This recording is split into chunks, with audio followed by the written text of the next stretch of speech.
Alors je suis désolé, je ne m'y connais pas du tout en culture belge, parce qu'il y a un gouvernement wallon et un gouvernement flamand. Ah oui, il y a un gouvernement fédéral. La Belgique est un État fédéral, comme l'Allemagne.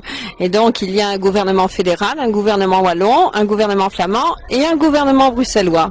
Donc cela, selon vous, ça simplifie la politique? Ça ne la rend pas nécessairement plus lisible, c'est clair, pour le citoyen.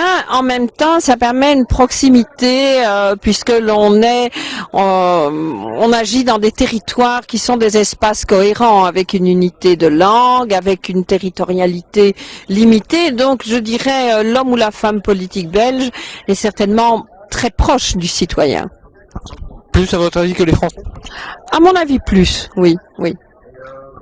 On est ici donc à une rencontre capacitation, donc il y a une rencontre avec des associatifs et des militants de quartier en fait qui sont sur le terrain. Est-ce qu'il y a une intervention ou une question qui va le plus surpris?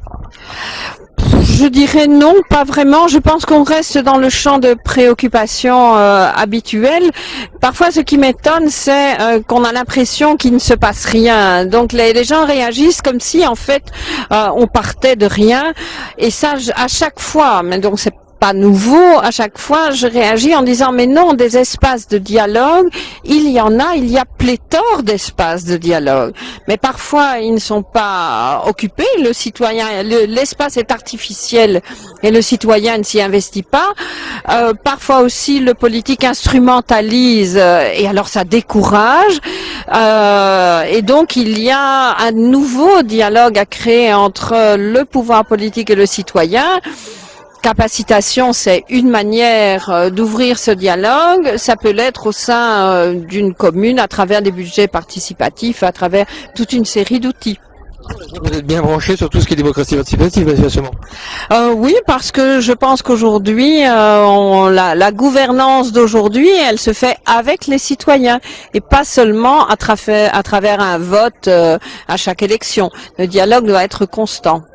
On parle du vote, donc moi je suis habitant de Roubaix qui a une ville qui vote à 45%. Et dans mon quartier par exemple, il y a 70% d'abstention. Nous la question qu'on se pose, c'est ne faudrait-il pas rendre le vote obligatoire? Alors vous qui êtes belge, qui avez le vote obligatoire, qu'est-ce que vous pensez de cette suggestion? Moi je suis très favorable au vote obligatoire. Parce que quand il n'est pas obligatoire, il n'y a que ceux qui sont concernés et une tendance tout de même à ce que ce soit l'élite qui aille voter. Parce que le citoyen qui parfois a l'impression que ça lui échappe, qui ne comprend pas, comme le vote n'est pas obligatoire, il ne fait pas l'effort de comprendre, il ne va pas voter. Et donc je suis très favorable au vote obligatoire en sachant qu'en Belgique, on a tout de même un certain nombre de votes blancs, entre 20 et 30% au cours de certaines élections. Mais on peut analyser aussi le vote blanc, c'est aussi un message que le citoyen envoie en disant je ne comprends pas ce que vous racontez ou je désapprouve la manière dont vous faites fonctionner la démocratie. Donc ça permet tout de même des analyses tout à fait intéressantes. Et ça nous permet à nous, dont le métier est la politique aussi, de, je dirais, d'adapter nos comportements et de revoir nos espaces de dialogue, ça c'est sûr. D'accord, je vous remercie. Et je passerai des heures avec vous et je sens que vous devez partir. C'est la première fois que vous venez à Roubaix? Non, je connais bien Roubaix, mais j'habite Moucron, moi je suis Moucron. Ah d'accord.